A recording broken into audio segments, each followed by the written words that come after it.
Hello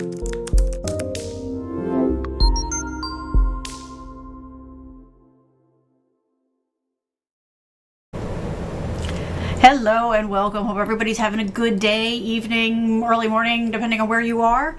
My name is Kathleen Sinnott and I'm here as your tech coach. For those of you who are new to this party, the short version of the story is that I do technology as my day gig. It's also my hobby, so I'm doing it constantly. So I am the person everybody reaches out to when they have a question, when they're looking to make a purchase and they want some recommendations, when they're looking for answers to a problem that they're having, which is why I started to do this show, because I realize not everybody has a version of me in their life. So feel free to throw other questions into the comments. I bring a topic every week, but you are certainly welcome to ask other business tech related questions and I will do my best to answer them. Or even better, sometimes I turn into new shows. Tonight, we are talking about 5 online security tips for small businesses. Now, don't panic, okay? I know a lot of times when people start to talk about this, the dollar signs start to fly. Everything that I'm going to talk about tonight is free. And everything I'm talking about tonight is easy. Really is easy.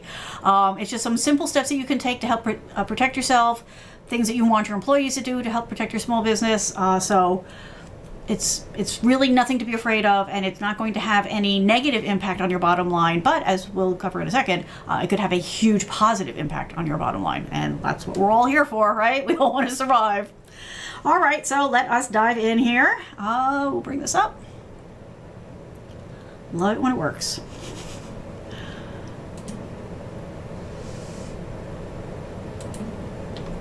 Okay, so, right, all conversations around anything start with, why do I care, right? And that's what we're going to talk about here. For a lot of us, it's like, why are we asking this question? But I understand why some people would have this question, right? You've got a billion other things to deal with. So I get why somebody would be like, why do I need one more thing on my plate? So let's talk about that, okay? These are just a couple of things. Okay, data theft, ransomware attacks, phishing scams. These are just a few of the things that can happen if you don't take even the basic steps to protect your business. Now, you might think that, this isn't going to happen to you. If you do a search for ransomware attacks, phishing attacks on business, you will come up with pages. Like, even if you narrow the search down to like the past year, you will come up with hundreds of pages of news reports on this type of thing. Generally, the things that make the news are the slightly bigger ones, right? So the hospitals that have been attacked recently. There was a manufacturing company who was attacked, and they were out of business completely for a week. And even, I think this was a few months back that it happened. Yeah, it was a couple of months back. 2 months back. So they were completely out of business for a week. I don't know many of us who can survive without doing business for a week, unless it's a planned vacation. And even then, hopefully you have an employee still making money for you. So they were completely shut down. And even now, 2 solid months later, they are still struggling to get back up to 100%. So it is a big deal. It is the kind of thing that shows up. If you've been watching the news recently in the U.S., a couple of towns have been attacked and completely out of, those were ransomware attacks, and they were completely out of business. Everything that they needed to touch, everything they needed to do was completely locked up, gone, and held for ransom. That's why they call it ransomware. These are big problems. The thing is, these are the ones that make the news, okay? Sometimes the small business ones don't make the news because either it doesn't get reported or people were just, it's not getting the big news headline kind of thing. So let me just run some numbers past you. Now, this is from a survey in 2018 to 2019 now, in case you're watching this later. So this is from a year ago. They did some surveys and did some research, right? So the result of that was 2/3 of small, medium businesses have suffered a cyber attack in the past 12 months. 2/3 of us have gotten hit with this. And they suspect the number may be higher because sometimes you're not always aware that it's happened right away. So it's a staggering number, right? If you think about how many small businesses there are, if 2/3 of them have been attacked, if you haven't, it's just a matter of time. Sorry, I just lost my page. There we go. It just refreshed. We're having power drops, so things are going to be a little wonky. The stream may even be a little wonky tonight because of the power outages. I'm making a local copy, so if it's really bad, we can get you a good copy. It'll be all right. Okay, so 2/3 of small businesses in the past 18 months, as of 2018, had suffered some form of a cyber attack. This is a big one. The average cost of an attack is nearly $3 million. That's not in total, that's per attack. And many of them go much, much higher. I can't even, my brain can't even wrap around having to face that kind of a hit because of a security breach. It's just unbelievably frightening for me, but hopefully, hopefully you're too. Hopefully, by doing the things we're going to talk about, we won't have to run into this. So the other thing that they're saying is 40% of the businesses suffered a minimum of 8 hours downtime due to the breach. So many of them go much longer. It depends on the type of breach. The ransomware ones always are longer. If it's just a denial of service kind of thing or a phishing thing, sometimes those can be contained in 8 to 12 hours if you catch them right away, and that's the key there. And if you have the resources to jump in and take care of it. So we're talking, a minimum. How many of us can afford to lose an entire day? I don't know many of us. Okay, 92.4% of malware is delivered by, want to guess? Email. So that's one of the things we're going to be talking about. But that is the fastest, easiest way for the people who do these kinds of attacks to get into your system is email. And if you think about how often you're doing email, you can see what the odds are of you misclicking and getting into trouble. 85% of the fourth quarter ransomware infections were initiated via remote desktop approach. So basically what that means is somebody clicked on a link which let somebody slide in some software which gave them access to your system, which then just propagated across the system and took down everything. So those are just some of the numbers, right? Oh, so here's the other thing. So 99% of the malware attacks are only visible to the company being attacked for 58 seconds or less. So they get in, you have a minute to see that it's going on before you can save yourself, and then it's game over because they've got control of everything. Murphy, it's okay. Sorry, thunder. All right, so this is why we're talking about this. So then the next logical question is, what the heck can you do, right? It starts to feel so overwhelming that you're like, okay, I just can't, right? This is just too much. So I'm just going to, sit in the corner and sing to myself. That's not an effective method, but we do have some things that you can do. And the nice thing about them is they are free, cheap, easy. Thank you, Periscope, for the hearts. I appreciate that. If you have any questions, comments, you have your own tips you want to share, go ahead and throw them in the comments. I think I have all of them up. I know I have Periscope up because I was just looking at you. Yes, okay, so comments are working everywhere. Yay! That's a win. All right, so let's talk about what you can actually do.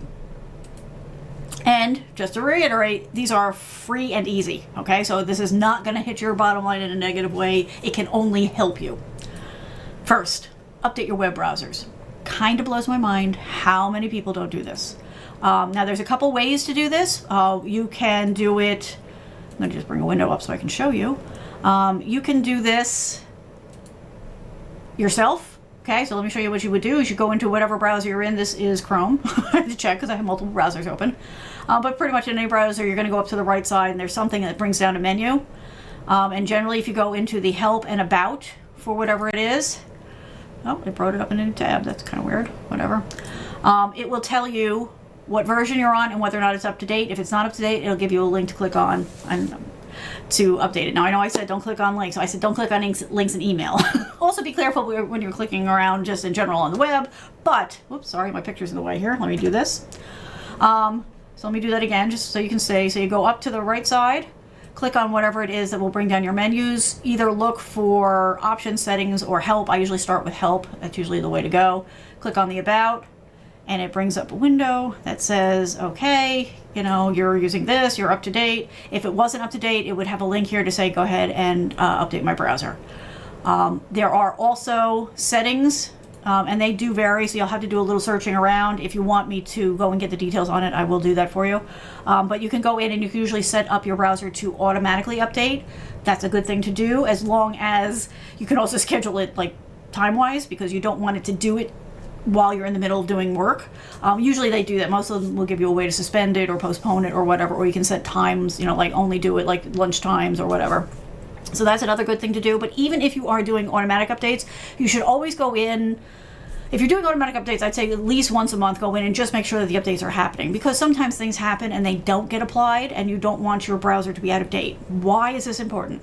This is important because they're watching this stuff every second of every day, right? They have people dedicated to watching the activity on the web, see what's happening good, see what's happening bad, and they are constantly updating their code to keep their browsers as secure as possible. So basically they're working for you, okay? You've got a free support team out there that is spending day and night trying to stay on top of things and update everything so that you're safe. You're the one weak link in the process. So you need to make sure that you're not that weak link. Since they are going to all this trouble of providing this for us and staying on top of it, we need to make sure that we are keeping our browsers up to date. And make sure that your browsers update everywhere. Okay, I would lift up the Chromebook, but I'm using it right now. So you're using a browser on your phone, whether you realize it or not, make sure that's up to date. Make sure the ones on your laptops, your desktops, on your point of sale systems. A lot of people don't realize most of the point of sale systems are browser based, even if you don't see a traditional browser there. So you need to go into the settings for it and make sure it's being updated. That is the one case where you may not be able to do it yourself. You may need to reach out to the provider of your POS system. I'm sorry, for folks who don't know, POS is point of sale. And make sure that they're doing it for you. And if they give you a hard time about it, pitch a fit, because it's critical. And to be honest, many times that is where people are getting into the systems. If you think about the various and sundry attacks that have happened at Target and Chipotle and pretty much every retail chain, restaurant, if you do a search for any of them, they've all been hacked. When their sales systems go down, when they can't process credit cards, that's probably what's going on most of the time. Not 100%. 92%. I'm just picking numbers here, but you get the idea. So you want to make sure that all of those systems that you are using, okay, your tablets, your Chromebooks, your laptops, your desktops, your point of sale systems, your inventory systems, everything, make sure that the browsers are getting up to date, because like I said, even if they don't look like they're browser based, many are. Yeah, it's a little insider tip, because so there we go. I've worked my share of retail. All right, next. Do not click on links in email. I cannot say this enough, okay? I don't care if it looks like the email came from somebody you trust. I don't care if, you were tired. If you see something in an email and if you feel like it needs to be researched, looked at, read in more detail, whatever, go into a browser, open a new tab, type in the address and go that way, because people have gotten frighteningly good at faking emails. They will make it look like it is part of a conversation that you are having with somebody else. Actually, I just want an image here. Do I still have that? I do. Good. Let's take a look at this. It'll just it's kind of a basic, but it'll. Okay, so this is an example that these folks have posted. This is becoming more and more common. So this looks like it's a response to an email chain. It may even have real information from your email in there, because guess what? Emails get hacked too. Okay, all the services that we're using, they get hacked. And they're getting, like I said, these people are getting smarter. They're getting really smart at taking existing information and then wrapping their garbage around it. So this looks like an ongoing thread. It may look like a conversation you have been having with a provider or a friend or a family member, and then they shove their garbage inside of it. So do not, under any circumstances, click on a link in an email. That is, as the other report said, 94 point something percent of the attacks that happen are started through email. So please just don't do it. It's not worth it. Take the extra couple of seconds, go into your browser and type it in and check it yourself. If it is somebody, if it's your bank or whatever, and they need to talk to you, then they will have something when you log into your account to say, hey, this is the information about the email we sent you. If it's a deal from a vendor, they will have something there that says, hey, your percentage off coupon. Trust me, anything that's in the email, you'll be able to get the other way. And by going the other way, you will not end up with the malware on your system. Okay, so I'm not going to name names, but so I worked for a company, and this happened to them several times. And these were, it was smart people, they all knew their stuff. They'd all taken the training, and they all swore up and down, that they were following best practices. This didn't happen just once, it happened twice within, 2 or 3 months. And sadly, it was the same person who unleashed it both times by clicking on a link in an email. Both times it was because the email looked very real, and it looked like it was coming from somebody that there was an ongoing conversation with. It was a work-related conversation. So all of the outward signs said that it was okay. And the email was clicked on, and it sent malware through the system, ravaging the system. I mean, shut them down for days.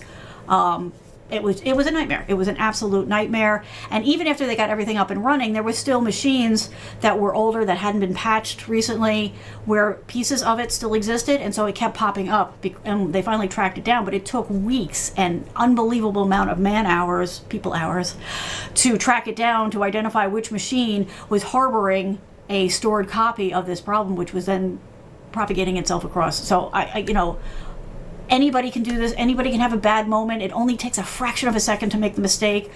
So just make it a habit to not click on the links in the email, and you'll greatly increase the odds of you not getting into this kind of trouble. Okay, end rant for the moment. Yes, it's a bit of a ranty subject. What can I tell ya? Okay, so let us keep going. This is another big one, okay? Update your operating systems. Now, this is, again, when you buy the operating system, a part of it is you get these kinds of security updates. These don't cost you any money, right? This is just something they make available, but a lot of companies lock down all this stuff so their employees can't update the operating systems, which, okay, fine if you choose to do that, but then you've got to be responsible to go around and do it, because, again, it's the same situation as the browsers.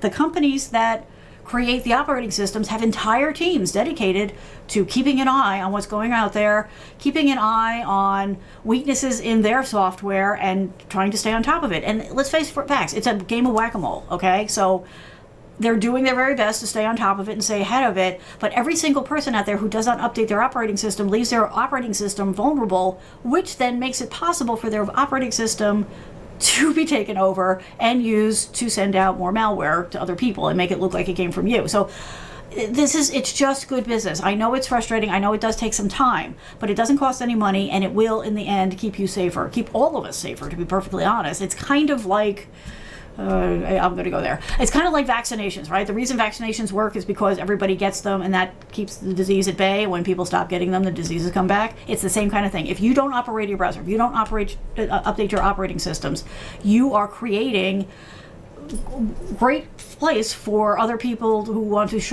send out these things to go take over your machine and quietly, in the background processes where you'll never see it, start sending out this kind of garbage from your systems, or send it out through your system over and over again. So just keep them up to date. Again, they've gotten to the point where, once upon a time, it could take hours to get your operating system up to date. It's not like that anymore.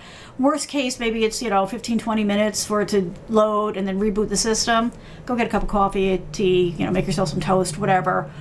It is time well spent. And again, you can schedule them, if it comes up while you're, working, you can postpone it. Just make sure you don't forget. Make sure you go back and let it go ahead and do its job. It's in everybody's best interest, especially yours. One more, update your software. So you have to do all of these pieces, right? You have to update the browser, you have to keep your operating system up to date, and you have to update all of your software. Now, again, on all these things, we're talking phones, laptops, desktops, tablets, point-of-sale systems, inventory systems. All of these things have software running on them, right? That's how you do the job. But you need to make sure that all of them stay up to date. Now, I know it gets into a dicey area with point-of-sale systems, inventory systems, that type of thing, where, you pay a certain amount, but then, if you don't buy into the subscription fee, then maybe they stop giving them to you. But a good business will maybe, okay, they will. They have to make money. So they may restrict you from getting, new feature upgrades or enhancements because you're not into the subscription plan. They should still give you security fixes. So check in, make sure it's happening, make sure they're being loaded. Check all of your software on a regular basis. Go in, to the About or the Help section, see if there are any updates available. as I'm thinking, I'm like, do I have anything here I can show you? I don't know if I do. I can't have a lot of things running on my desktop when I'm streaming, so I don't think I have anything that's going to have that kind of a thing on it. All right, unfortunately. But like I said, the logical places for it are any kind of help or about menu options, anything that's in your menu that says account or your settings. If you go into those, you'll find something in there that says something about updates, and so you can go in and see when the last update was run. If it's something that you haven't consciously updated, you may be a little horrified to see how out of date it is. Please go update it. Take care of it right away. These are, like I said, these are the real simple, easy things, free, but if it's so easy to overlook them, and that's where all the trouble starts. Okay, this is the last one. Run MalwareBytes and Windows Defender antivirus. Okay, so now obviously the Windows thing is a Windows thing. If you are using Mac for your business, there's stuff on Mac. I just don't remember the name of it off the top of my head. The point being, now MalwareBytes, this is not sponsored, okay? They did not pay me to say this. I recommend this to everybody I know because they have an amazingly good free piece of software that you can run that will every day check your system, make sure everything is okay, and it's constantly checking against the latest new malware attacks, because all of these, the phishing, the malware attacks, the viruses, all of these things change daily, sometimes hourly. We, right, as mere mortals, can't keep up with it.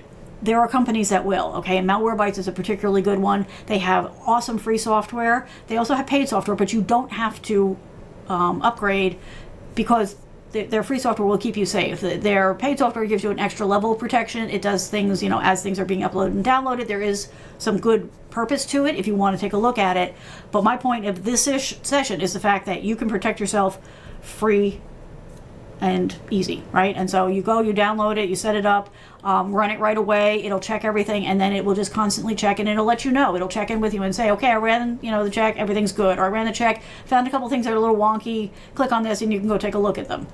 The Windows Defender antivirus, that is the thing that comes free with Windows, okay? Free, built in. Free, I mean, you paid for Windows when you bought the computer, but okay. Point being, it's there. It's constantly, again, being updated. They're constantly staying on top of things. And as long as you're running that and MalwareBytes, you don't need to pay for anything else. And actually, you're probably better off not. Okay, so a lot of people are still out there using Norton. I'm going to forget the other one now. Out the brain. Oh, well. But there's a bunch of for sale antivirus software out there. Do not run those and the Windows one. Don't run multiple antivirus programs at the same time. You can run MalwareBytes and an antivirus program because they're doing different things, but you don't want to have multiple antivirus programs because they will all start to fight and your machine will go, the speed will go down to nothing. My point is you don't need to be paying for it because it comes with Windows, and the Windows one is very, very good. It wasn't, back in the day, but recently it has become very, very good. It's very solid. They do a very good job of it. So again, staying on the free side of the fence here. If it's available in your operating system, why pay for a different one? If the one that's offered is very good, which it is, and if you add MalwareBytes on top of that, you are greatly increasing your security. So those are two things to go look at. You just search for I think it's MalwareBytes.com. All right, so to sum up, update your browsers. They do updates every day. It's okay, I guess. Ideally, you do the automated ones and let it do it every day. If for some reason you can't or don't want to do that, at least check it every week. Or if you hear of something in the news going on, then maybe do it an extra time that week. Don't click on links in emails. Just don't. Update your operating system early and often. Update your software on the computer, on the phone, on your other devices, on your point of sale system, on your inventory system, on everything. And run MalwareBytes and Windows Defender. By doing these things, you are greatly increasing your security. By making sure that your employees do these things, you're greatly increasing your business security. Doing this will make you less of an easy target for the people out there who are looking to release viruses and malware and ransomware and phishing attacks. And you are then protecting your business in a reasonable way without hitting your bottom line, and in the end, that helps your bottom line. It also helps protect your customer information. I mean, this just snowballs as far as the benefits that you get out of it. And it is simple, right? I mean, it's 5 things, and really, we could say it's what? One, two. It's three things because three of them are. Three of them are kind of the same. It's update your browsers, update your operating system, update your software. I broke it out because it's important to talk about each one individually. But if you just make this a part of your regular habits, your regular routine, if you make sure your employees are trained on this and they are doing this, and you will need to follow up with them to make sure, because we're human. But if you're updating your browsers, if you're not clicking on links in emails, if you're updating your operating systems, if you're updating your software, you're running MalwareBytes and Windows Defender, you are doing a good job of trying to protect yourself, right? I mean, if you run a storefront, you don't leave your doors open when you go home for the night, right? So this is the same kind of thing. You're putting reasonable protections in place without it having to cost you hundreds of thousands of dollars, because if you don't do these things, it could run you into hundreds of thousands of dollars or worse. Okay? So hopefully this has made sense. I'm just going to check one more time. Thank you so much, Periscope. I'm glad that you're getting value out of this, or at least enjoying my presentation of it. I appreciate the hearts and we're getting some thumbs up now on Facebook. Appreciate the competition. That's a good thing. Okay, so that's what I've got for you tonight. As always, if you have questions, comments, if you need more information, you can reach out to me at yourtechcoach.net, or if you prefer, when it's up, you can go to _tech coach on Twitter. Twitter was down for a while today. Yeah, Twitter was down today. Reddit was down today. Facebook had problems today. Discord had problems today. There's bad stuff happening out there. If you've been paying attention, there's been a lot of software as a service outages lately. These are bad indicators. Okay, I'm just saying. I don't know. I don't have any insider information on this. I know from being in technology my whole life that this is not a good sign. So this is why we're having this conversation, because I smell trouble coming. As always, thank you for the follows, the likes, the hearts, for sharing these streams with other people. The more we can get the word out, the better it is for everybody, and I do appreciate that. If you'd like to stay on top of things, I invite you to join the mailing list. Those are the folks who hear first about the stuff that's going on, and I have started to also, like when I start to hear about things that are happening in real time, I'm putting them out there. You're also, actually, shoot, I don't have a lower third for this. I will add one. But I also have a Discord, and I've started posting things there, mainly because I use the Twitter feed a lot for to let people know, for information sharing. So like when something's going on, I usually go and I post a link out on Twitter, but of course I couldn't post a link on Twitter about Twitter being down today, which is why I started to also do it on the Discord. So if you're interested in the Discord group, just send me an email. You can go to yourtechcoach.net and fill out the form there and let me know that's what you want, and I'll send you an invite to it, and you can join. It's also free, but it's just another way for me to keep sending information out in between the shows that I'm doing. All right? Okay, folks. It's actually gotten a little quiet. The dog has stopped shaking. That's a good thing. So maybe we'll keep the power on tonight. But thank you so much. I will be over on Twitter. No, sorry, not Twitter. On Twitch. Twitter. I will be over on Twitch, which is twitch.tv/yourtechcoach. Let's see, what time is it? Probably around 9:30, 9:45. I do office hours there after the show, so that if you have more questions, if you want to talk about this a little further, you can go and visit me there. You don't have to have a Twitch account to see the stream, but you do need to set up an account if you want to jump into the chat and ask questions or share tips or whatever. So if you'd like to come join us over there, feel free. We have a good time. We talk a little tech, we talk a little life, we have some fun. It's all good. All right, I will talk to you next week, same time, same channel. So it's Thursdays, 8 p.m. Eastern Time, Facebook, YouTube, and Periscope. All right? Thanks so much, everybody. Bye. Have a good one.